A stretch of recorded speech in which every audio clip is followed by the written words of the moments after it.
ഇനി ബാക്കിയാകുന്നത് 3 ദിവസങ്ങൾ. 24-ാം തീയതി തൃക്കലശാട്ടോടുകൂടി ഉത്സവം സമാപിക്കുന്നു. കൊട്ടിയൂർ വൈശാഖ മഹോത്സവത്തിലെ ചടങ്ങുകൾ അവസാന ദിവസങ്ങളിലേക്ക്. ഇനി നടക്കുന്നത് നിഗൂഢ പൂജകൾ മാത്രം. അക്കരെ കൊട്ടിയൂരിൽ നിന്നും സ്ത്രീകൾ പിന്മാറിയതിനു ശേഷം നടന്ന ശീവേലിയും കഴിഞ്ഞ് ആനകൾക്ക് ഭക്ഷണം നൽകുന്ന മനോഹരമായ കാഴ്ചയാണ്. ഇത്രയും നാൾ ദേവിയുടെയും ദേവന്റെയും തിടമ്പേറ്റിയ ഗജവീരന്മാർ ശ്രീകോവിലിനും തിരുവഞ്ചിറയിലെ മണിത്തറയ്ക്ക് നേരെയും നോക്കി സാഷ്ടാംഗം നമസ്കരിച്ചുകൊണ്ട് വിടവാങ്ങൽ ചൊല്ലുന്ന ആ കാഴ്ചകൾ ഓരോ ശിവഭക്തന്റെ മനസ്സിലും നൊമ്പരപ്പെടുത്തുന്ന ഒരു വിങ്ങലായി അവശേഷിക്കുന്നു. ഇനിയൊരു വർഷക്കാലം ആത്മശൈലങ്ങളുടെ നാഥൻ വാഴുന്ന സ്വയംഭൂവായി ഇവിടം. ഇനി 1 വർഷക്കാലത്തോളം മനുഷ്യ സംസർഗമില്ലാതെ ഭഗവാൻ ദേവിയോട് സംവദിക്കുന്ന അവരുടെ ലോകത്ത് വസിക്കുന്നു. ദേവി അമ്മാറക്കല്ലിലും ഭഗവാൻ തൊട്ടടുത്ത് മണിത്തറയിലും. അവരുടെ ദിവസങ്ങൾ കാഴ്ചകൾ കാണാൻ അടുത്ത വൈശാഖ നാളുകൾ വരെ കാത്തിരിക്കണം. ഇനിയുള്ള ദിവസങ്ങൾ ഏകാന്തതയുടെ നാളുകൾ.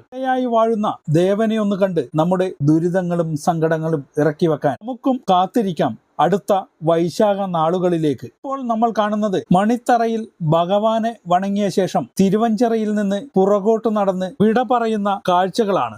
ഗജവീരന്മാർ ബാവലിപ്പുഴയുടെ തീരത്ത് വരെ ഇങ്ങനെ തന്നെയാണ് പോകുന്നത്. ഭഗവാന്റെ തിടമ്പേറ്റിയ ഇവരുടെ യാത്ര ഹരിഗോവിന്ദ വിളികളോടെയാണ് ഭക്തജനങ്ങൾ ഏറ്റെടുക്കുന്നത്. ശീവേലി തുടങ്ങുന്നതിനു മുൻപ് പുറത്തുപോയ സ്ത്രീജനങ്ങൾ ഇവരുടെ വരവും കാത്ത് ബാവലിപ്പുഴക്ക് അക്കരെ കാത്തുനിൽപ്പുണ്ടാവും.